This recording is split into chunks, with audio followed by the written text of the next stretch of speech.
क्या हाल है मेरे भाई। और कैसी चल रही है आप लोगों की तैयारी। सरकारी नौकरी की तैयारी में सब लोग लग रहे हैं, सारे लोग तैयारी कर रहे हैं, आप हम सब लोग। और तैयारी के दौरान सभी लोग एक दो चीज़ों पे काम नहीं करते हैं, जो है रिवीजन। अगर आप रिवीजन नहीं कर रहे हैं, प्रैक्टिस नहीं कर रहे हैं, तो आप कभी 2 नंबर से कभी 5 नंबर से स्कोरिंग में रह जा रहे हैं। और जो भी गलतियां हो रही हैं उस पर अगर आप काम नहीं कर रहे हैं तो आप जो है बहुत सारे क्वेश्चंस को करने में असमर्थ रहिएगा। एग्ज़ाम में बहुत अच्छा स्कोर नहीं कर पाइएगा। यूट्यूब पे चाहे लाख स्ट्रेटजी का वीडियो देख लीजिए, इस किताब को कैसे पढ़ें, ये कैसे करें, वो कैसे करें, लेकिन इन सारी चीज़ों से बात बनने वाली नहीं है। अगर आप कुछ अलग तैयारी ट्राई नहीं करने का कोशिश कीजिएगा तो आपका कभी रिज़ल्ट हो नहीं पाएगा। और बात रिज़ल्ट की नहीं है मेरे दोस्त, सिलेक्शन बहुत ज़रूरी है, जिसमें आपको मेरिट लिस्ट तक पहुंचना बहुत ही ज़्यादा ज़रूरी है। अगर आप वहां तक पहुंचना चाहते हैं तो इस वीडियो को पूरा देखिएगा।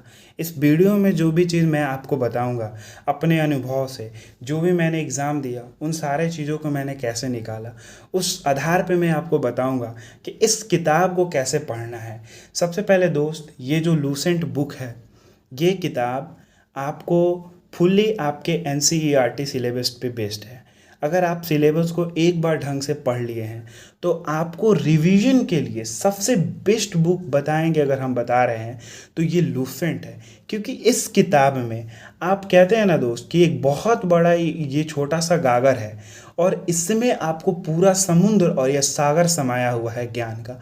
अगर आप इस किताब को 10 से 12 बार पढ़ लेते हैं विदिन 30 से 40 दिन में, तो आपका जो स्कोरिंग होगा वो एग्ज़ाम के रिगार्डिंग जो भी जीके और जीएस में होगा, जो आप प्रॉब्लम कह रहे हैं कि 40 मार्क्स में, जैसे एसएससी का एग्ज़ाम दे रहे हैं 40 में 30 नंबर नहीं आ रहे हैं, 25 आ जा रहे हैं, 10 आ रहे हैं, 12 आ रहे हैं, तो ये प्रॉब्लम ख़त्म हो जाएगा अगर आप सही तरीके से रिवीजन करिएगा तो। क्योंकि दोस्त, सब लोग अपने को बेहतर बनाने में लगा है और इस दौर में अगर आप 40 बॉल का मैच खेलिएगा 40 रन के लिए तो आप बहुत पीछे हो जाएंगे।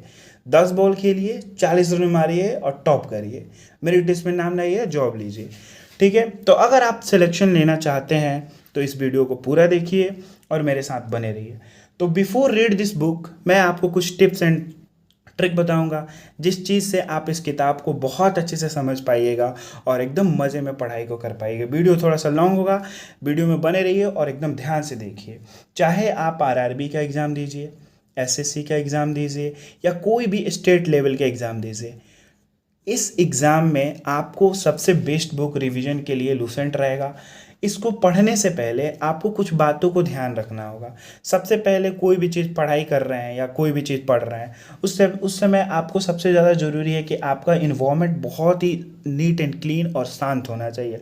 अगर आप शांत वातावरण में बैठिएगा तो एकदम मज़ा आएगा आपको पढ़ने में, दिमाग आपका एकदम फोकस्ड रहेगा और हर चीज़ को आप समझ पाइएगा और कर पाइएगा। ठीक है, तो आप प्रेफर करिए कि जब भी आप लूसेंट पढ़ें या कोई भी बुक पढ़ें उस समय आप क्या कीजिए कि एकदम लाइब्रेरी में रहिए या फिर रात को पढ़िए या सुबह में ऐसा टाइम लीजिए जिसमें मैं आपको थोड़ा सा भी साउंड का कोई भी चीज़ डिस्टर्ब ना करे, एकदम शांत दिमाग हो। ठीक, पहला पॉइंट। और दूसरा पॉइंट है कि जब भी आप, जैसे मान लीजिए कि अगर आप पढ़ने जा रहे हैं तो मान लीजिए आपने क्या किया कि अगर आप आरआरबी का एग्ज़ाम दे रहे हैं और इस समय अगर आपको ये एग्ज़ाम के लिए इस लूसेंट बुक को फॉलो करना है तो इसके लिए आप क्या कीजिएगा, सबसे पहले आप PYQ देखिएगा कि आरआरबी में, जैसे एनटीपीसी का आप एग्ज़ाम दे रहे हैं, मान लीजिए एसएससी का दे रहे हैं, तो एसएससी में आपको जो भी एग्ज़ाम हुए हैं, जैसे आप एसएससी CHSL दे रहे हैं, CGL दे रहे हैं या फिर आप GD दे रहे हैं, इस एग्ज़ाम में आप उनका PYQ लीजिए और PYQ लेने के बाद आप क्या कीजिएगा कि उनके हर एक पॉइंट को, हर एक टॉपिक को समझने का प्रयास करिएगा कि कहाँ से कितने टॉपिक से कैसे सिलेबस वाइज क्वेश्चन को डिज़ाइन किया गया और कैसे क्वेश्चन को पूछा गया है। जब आप इस चीज़ को एकदम एनालाइज कर लीजिएगा टॉपिक वाइज, तब आप इस किताब को पढ़िएगा। और उससे पहले क्या कीजिएगा कि सबसे पहले आप इसका वन शॉट वीडियो देखिएगा। वन शॉट वीडियो देखिएगा, जैसे मान लीजिए कि आप हिस्ट्री पढ़ रहे हैं, हिस्ट्री में आपको 5 टॉपिक मिलेगा पढ़ने को, तो आपको पहले कॉन्सेप्ट पता होगा तभी आप इस बुक को उठाइएगा पढ़ने के लिए, क्योंकि आप ऐसे सीधा लाइन बाय लाइन रीडिंग करिएगा आपको कुछ नहीं समझ में आने वाला, एक शब्द भी आपको समझ में नहीं आएगा, क्योंकि ये रिवीजन के लिए बना हुआ है दोस्त बुक। एनसीईआरटी का आपका सिलेबस है, अगर आप उस चीज़ को पढ़ रहे हैं और उसके बाद जब इस किताब को आप पढ़िएगा अच्छे से, तब आपको हर चीज़ समझ में आएगा।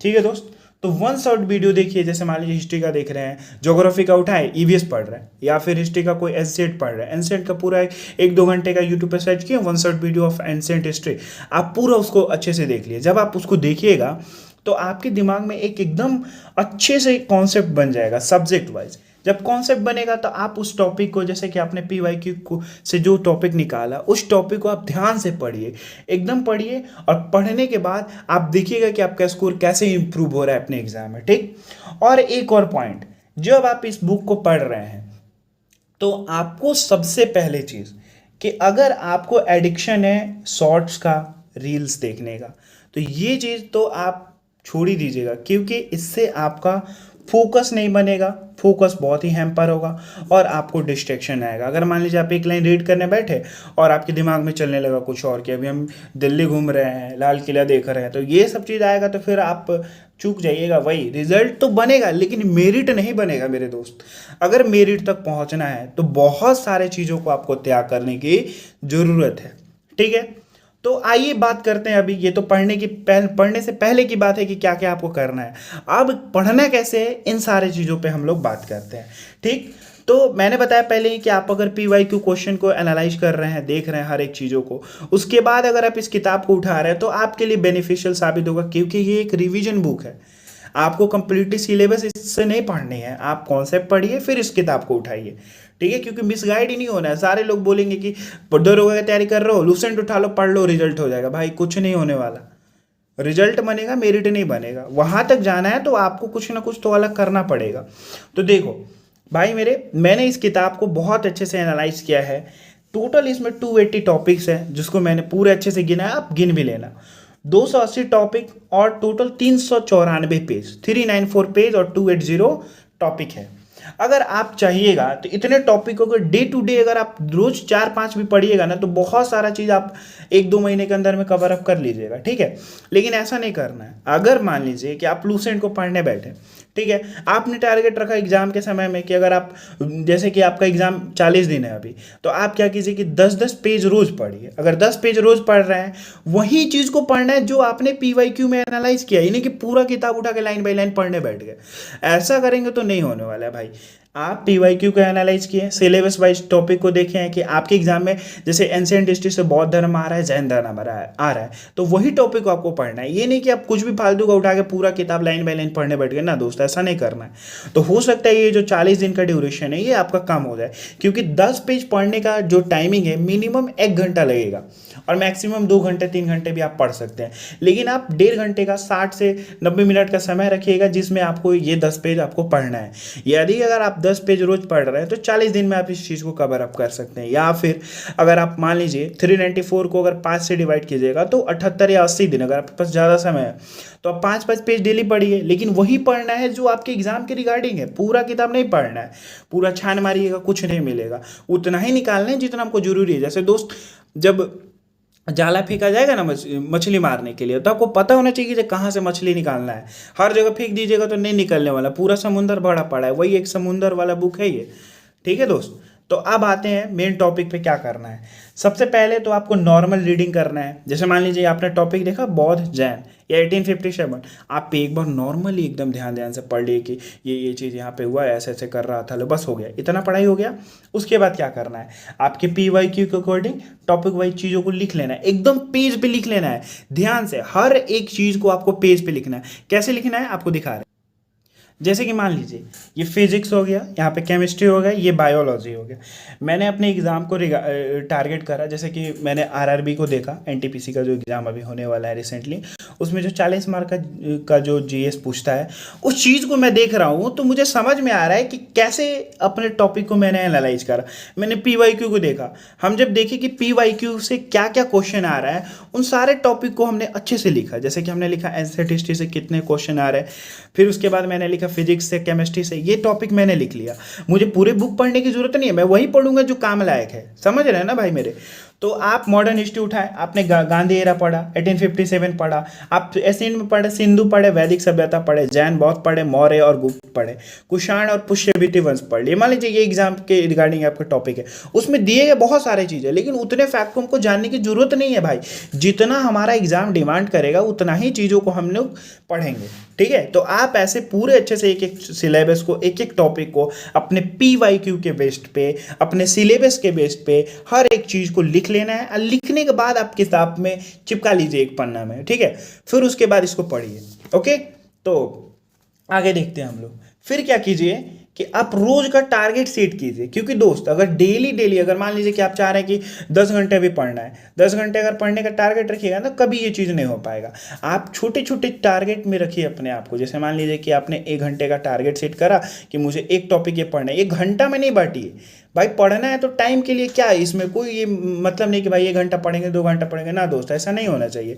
आप टॉपिक रखें, जब तक आपको समझ में नहीं आ रहा तब तक पढ़ेंगे, ठीक है? स्मार्टली पढ़ेंगे एकदम, ये चीज़ आप करिए। उसके बाद क्या कीजिए कि रोज का टारगेट फिक्स रहिए। जैसे डे 1 मैंने लिखा, डे 1 में मैंने 1857 रखा, डे 2 में मैंने गांधी एरा रखा। मैं जैसे इसको कंप्लीट किया, मैं इस पर टिक लगा दिया, मेरा ये टॉपिक क्लियर हो गया। तो मेरे दिमाग में एक आएगा कि भाई चलो 2 टॉपिक कंप्लीट कर लिए। जैसे मैंने पीवाईक्यू देखा, 102 मान लीजिए हमको पढ़ना है, 102 में मैंने 2 कर लिया, मुझे 100 टॉपिक बचा हुआ है। अब इन 100 टॉपिक को मुझे कितने दिनों में कवर करना है, ये हमको मिलेगा रोज के टारगेट से, ठीक है? फिर उसके बाद क्या करना है, देखो हाइलाइटर नहीं ले लेना है कि भाई पूरा पेन बैठ के पूरा लाल पीला से रंग दिए किताब को, ना वैसे ना, वैसे करोगे तो फिर हो गया वही जो सब लोग कर रहा है, उतना ही पे रह जाओगे भाई। मेरिट तक नहीं पहुंचना है, मेरिट तक पहुंचना है तो कुछ अलग करना होगा। तो आपको कलर कोड यूज करना है, ठीक है? कलर कोड में आप रेड और ग्रीन कलर को ले लीजिए, बहुत बेहतर है, मज़ा आता है पढ़ने में इन दो ही पेन्स को यूज करके। आप रेड कलर लीजिए, रेड कलर में आप वैसे टॉपिक को, जैसे आप लूसेंट पढ़े, आपने जैसे मान लीजिए कि आप पढ़ने बैठे, जैसे कि मान लीजिए आपने पढ़ने बैठा और आप देख रहे हैं कि रिएक्टर स्केल के बारे में जैसे आप पढ़ रहे हैं, तो इसके बारे में आपको पता होगा कि भूकंप की तीव्रता इससे मापते हैं, ठीक है? तो जब ये पता है ना, तो आप इसको क्या कीजिए, ग्रीन पेन से अंडरलाइन कर दीजिए, हाइलाइटर यूज कर लीजिए, ठीक है? और उसके बाद क्या करना है आपको कि उन सारे टॉपिक को, जैसे मान लीजिए कि मुझे इसके बारे में नहीं पता है, तो हम इसको लाल पेन से एकदम कलर कर लेंगे खूब सुंदर से, ताकि जब हम एग्ज़ाम के समय में एकदम वन शॉट रिवीजन करें तो उस समय हमको क्या करना होगा, ये टॉपिक को देखना है। जो ग्रीन वाला है उसको नहीं देखेंगे, जो रेड वाला है उसको देखेंगे, क्योंकि हमने इसको रिवाइज करने के लिए कोड करा हुआ है, ठीक है दोस्त? आगे देखते हैं। तो ग्रीन और रेड करना है, रेड के लिए रिवाइज के लिए यूज कीजिए और ग्रीन का मतलब लगाइए कि वो कंप्लीट हो गया, ठीक है? फिर उसके बाद जो पिंक बॉक्स है, उस बुक में आपको पिंक बॉक्स में कुछ फैक्ट दिए गए होंगे। उस फैक्ट में जो भी इंपॉर्टेंट क्वेश्चन आपको लग रहे हैं कि आपके एग्जाम के लिए इंपॉर्टेंट है, तो उसका आप नोट्स बनाइए, और नोट्स बनाने के साथ साथ आप उसको नोट करिए, ताकि और फिर उसके बाद आप उसको रिवाइज कीजिए, ठीक है? फिर उसके बाद जैसे मान लीजिए कि आपने एक टॉपिक लिया, 1857 को आप पढ़ रहे हैं, अब पढ़ लिए, पूरे बुक से अच्छे से पढ़ लिए। पढ़ने के बाद आप उसको क्या कीजिए, स्कैन करिए। स्कैन करने के लिए क्या करना है, आप आंख बंद करिए, और आंख बंद करने के बाद आप पूरे चीज़ में जो भी आपको याद आ रहा है एक बार एकदम दिमाग में रिकॉल करने का प्रयास कीजिए। जो चीज़ आप रिकॉलिंग करिएगा तो आपको बहुत ज़्यादा फायदा होगा कि आप बहुत सटीकता से क्वेश्चन को कर पाइएगा। अगर मान लीजिए आप रिकॉलिंग कर रहे हैं तो हो सकता है कि आपको 4 ऑप्शन मिले, आपको सटीक आंसर ना पता हो, लेकिन आपको लगेगा कि भाई एक विल पावर आएगा कि एक आंसर पे कि नहीं भाई ये है, ये हम लगा सकते हैं, इसको कहीं ना कहीं देखे हैं, मेमोराइज किए हुए हैं, ऐसे लगाइएगा तो 100% गारंटी तो नहीं है, लेकिन 60-80% चांस रहेगा कि वो क्वेश्चन आपका सही होगा, ठीक है?